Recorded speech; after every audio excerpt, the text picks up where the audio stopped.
Right, so once again, the official death figures being collated for Gaza in light of Israel's continued and unabating atrocity there have been questioned by the world's oldest leading medical journal, The Lancet, whose previous study into Gazan death tolls found that the official count was likely being grossly underestimated, and this was for all manner of reasons, but mainly due to the number of missing people not being officially counted as dead, even though they almost certainly were. And therefore, bearing that in mind, they came up with an underestimation in the count last June by a multiple of 4.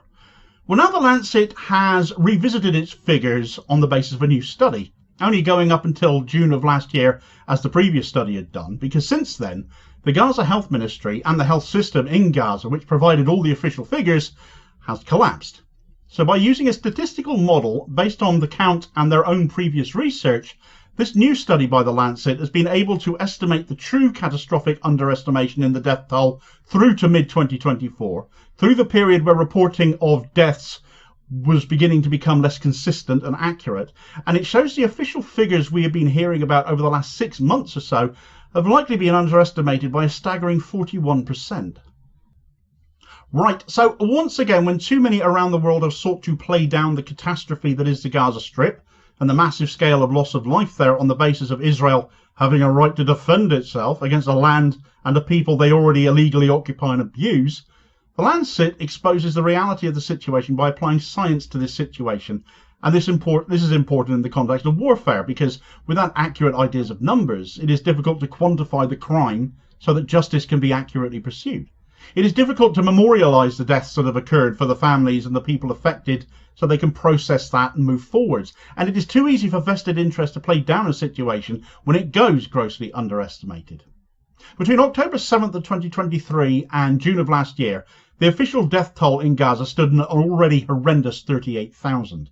However, official death tolls, bodies adding to the count, only happen when a hospital can verify the identity and the death and report it to the Gazan Ministry of Health, too often referred to in the media as the Hamas Ministry of Health, to play down anything they say, yet for years they've been considered one of the most accurate reporting bodies to the UN on such statistics that existed. The Health Ministry relied on hospitals, but increasingly had to rely on first responders and ambulance crews, and even the media who were around in the Gaza Strip to report figures, which of course was going to be less accurate, less verifiable. The failure to establish a ceasefire has made data collection on an accurate death toll even harder as well. And of course there were all the missing people on top of this. At that point in time, 35% of all structures in Gaza had been brought down by the IDF. People would be buried under them. It is already estimated that it will take years to recover them all. And so the Lancet referred to experts at the time, such as Air Wars, who are a non-profit transparency watchdog that track, assess and investigate civilian casualties in conflict zones, in order to reliably and independently, and more importantly, track and document a more accurate view of the human cost of this war. All in all, the Lancet study from last year arrived at a ratio of 4:1, where for every direct and verifiable death, there would be 4 deaths which weren't, which was just the most shocking news, most appalling statistic. But taking the Gaza Ministry of Health figures and attributing a ratio of 4 indirect deaths to every direct death in Gaza to arrive at their estimate, and this was also based on a UN study from the UN Office of Drugs and Crime titled The Global Burden of Armed Conflict, which is a 310-page study if you care to go through the whole thing. But ultimately, this was not an unreasonable guide on such matters, and that brought matters and an estimate at that point, a death toll estimate, of 186,000 people, which would account for roughly 8% of the entire Gazan population.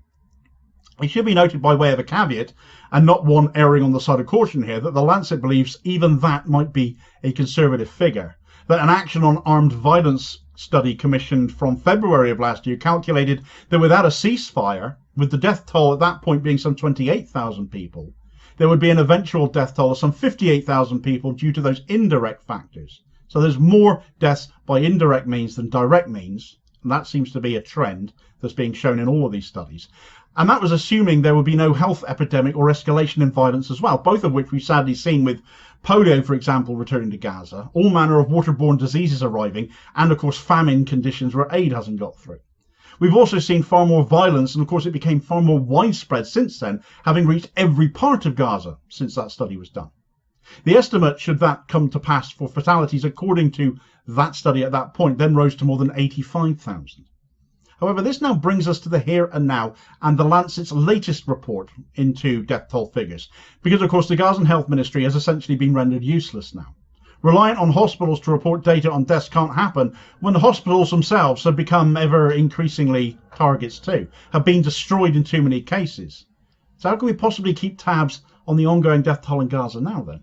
Well, it's not for lack of trying on the Health Ministry's part, and they have been reporting death figures, but with fewer facilities able to do so, the spectre of underestimation since last June, since hospitals became targeted far more as targets in and of themselves, has grown, and the death records having become increasingly more unreliable. Well, now a new study has been carried out by Yale University and the London School of Hygiene and Tropical Medicine and other institutions as well. And they've done a statistical analysis study to see if they couldn't come up with a more accurate projection of the real death toll seen. And they've employed a method called capture-recapture analysis to do this, which is a sampling analysis usually used to estimate populations, but works very well in instances such as this, where not all relevant data is recorded, and was used successfully in previous wars in Sudan and Kosovo, so we know it works as well. And it works by collating data from at least 2 separate verifiable sources, possibly more, to assess overlap between them. The data in those including stuff like morgue records, surveys of respondents, obituaries posted on social media, the less accurate stuff, but looking for the crossover and overlap. And in this case, it was used to ascertain where a given death record occurs twice or at least twice in the source material, and where this didn't happen. And the closer both sources are in capture-recapture analysis, the less likely there would be to be a discrepancy, the more accurate they would therefore be, the figures that were being reported would be. But by applying this method to Gaza to report traumatic injury deaths, this has produced an estimated underestimate in Gaza Health Ministry death reporting of some 41%. Now this is a downwards revision from the earlier Lancet report, of course, because that would represent a death figure now of not 189,000 people at the time the Gaza Health Ministry was reporting a death toll at the end of last June, when they were quoting that figure of 38,000, but would be a figure near the 70,000 mark now. That is still a sickeningly high figure. That still represents 3% of the total population of the Gaza Strip. It's still a genocide. It's still a war crime, especially when 59% of those killed were women, children, and the elderly over the age of 65. And still there are those who must be held to account and face justice for that. But again, the caveats are here too.